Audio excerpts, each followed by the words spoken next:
Oh my goodness. Okay, so this is a double hung window here, just inside of a 2x4 frame. You see all that there. So I'm just gonna continue taking all the rest of these pieces off so that I can figure out how to build what's supposed to be there or what could be there.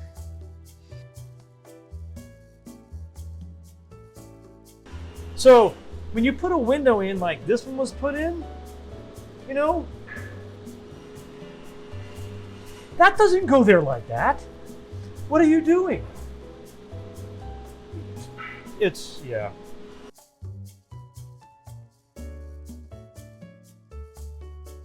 When they install it like that, it's not as though the answer is entirely obvious as to how you're going to mess with it, right?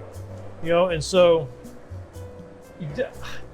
you kind of just have to go into a project like that with full confidence of, you know, all of the training that you've had before in the past, all your experiences, that somehow you're going to see something that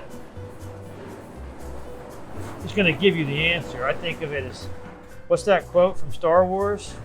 Qui-Gon Jinn. You know, he gets denied by that little flying alien dude. Only money! You think those Jedi mind tricks work on me? They don't work on us, whatever we are. Only money!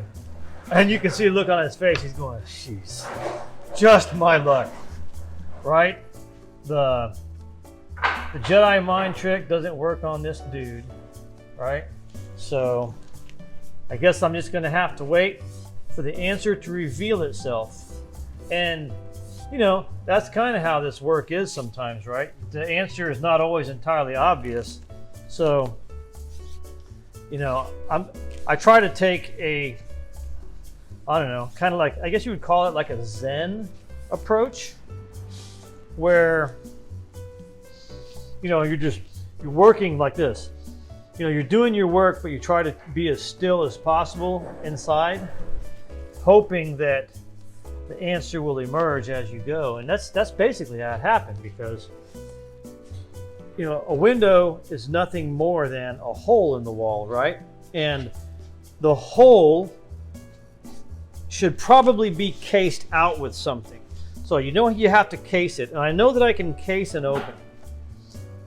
And then you have to think about the functionality of it all, and you know, and you know, you just have to kind of. In this case, I had to take what I had and work backwards, and just see what was possible, I guess. And you know, that's when you swing it open one way in my mind, you know, it hits this pipe that's right there. You swing it over here, it hits the pipe even sooner.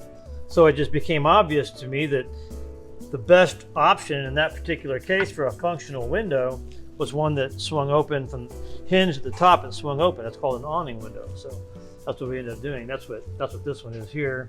You know, those are the hinges that are holding it in place. You know, and that's how I came up with the answer. You know, and I wouldn't really call it the answer as like the only definitive answer. It's like an answer, a answer. Probably there were several different ways you could have gone with it, but I also thought, well, maybe I could do a double, what do you call it, casement, where you have a crank on one side and a crank on the other, but the space there was so small. I mean, if you look at this sash here, I mean, the sash fits into the opening like this, right? If I had a double here, it's still this wide. I would have to have something like this wide, two of these in the middle, but taking up all my glass. That wasn't really acceptable. So, I mean, it wasn't to me, and I could have done that. But I mean, in that case, I mean, you're not much further and you actually got a shutter. We sold him what's called a mechanical makeover, right? Which takes an existing window and brings back its functionality. So we sold him that. Well, guess what? We're on the hook to make this funky window functional, right?